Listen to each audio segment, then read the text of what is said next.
way off base. I think that two of the biggest moments in Trump's second term so far are probably his meeting with Zelensky and Vice President J.D. Vance last Friday in the White House. Explosive meeting that ended up with him kicking out Zelensky, him cutting off Ukraine aid. Also, another moment, like you mentioned, were those tariffs, where it's been a spigot of they're on, they're paused, they're on again, they're off again, that type of thing. Both of them were addressed in the address on Tuesday night. What are your thoughts on the way he talked about them? Because he did take a more civilized tone towards Zelensky. There's no bigger cheerleader or supporter for Vladimir Putin than Donald Trump. He has not been forceful with him at all. He has not stood up to him at all. He has approached him with soft gloves. Any of the economic tariffs or anything that we put on Russia, he wants to remove. He wants them to go back to the G7, things that the rest of the world does not agree with. He's being, nothing could have been more disrespectful than when he met with President Zelensky there, as the way that he treated him.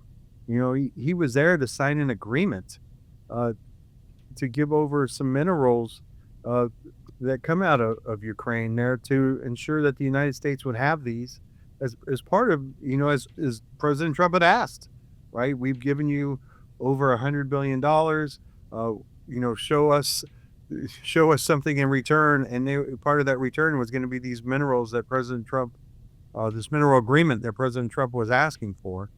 And he just treated him flat out with disrespect. But the one thing that world leaders around the world know, right, is that if you're going to deal with Donald Trump, you basically have to kiss his ass, talk nice to him. And I think somebody got to President Zelensky and told him, like, hey, if you want him on your side, this is what you need to do. You need to kiss up to him. You need to tell him how great he is and how wonderful he is. And that's how you deal with Donald Trump. And so that's what that letter was. It came from President Zelensky that Donald Trump read on Tuesday night, but it hasn't gotten anywhere yet. He's already taken away intelligence sharing from Ukraine. We're not sharing any more intelligence with them. He hasn't turned back on the support for Ukraine, who is fighting for their sovereignty and their democracy against a dictator, an authoritarian leader like Vladimir Putin in Russia. So he may kind of say one thing, but he hasn't shown it yet, right? Look, I am a big supporter of Ukraine and democracy around the world. Any nation that has been attacked viciously by, whether it be by terrorists or an authoritarian leader, they're trying to overturn their government. And that was exactly what Russia was doing when they attacked them.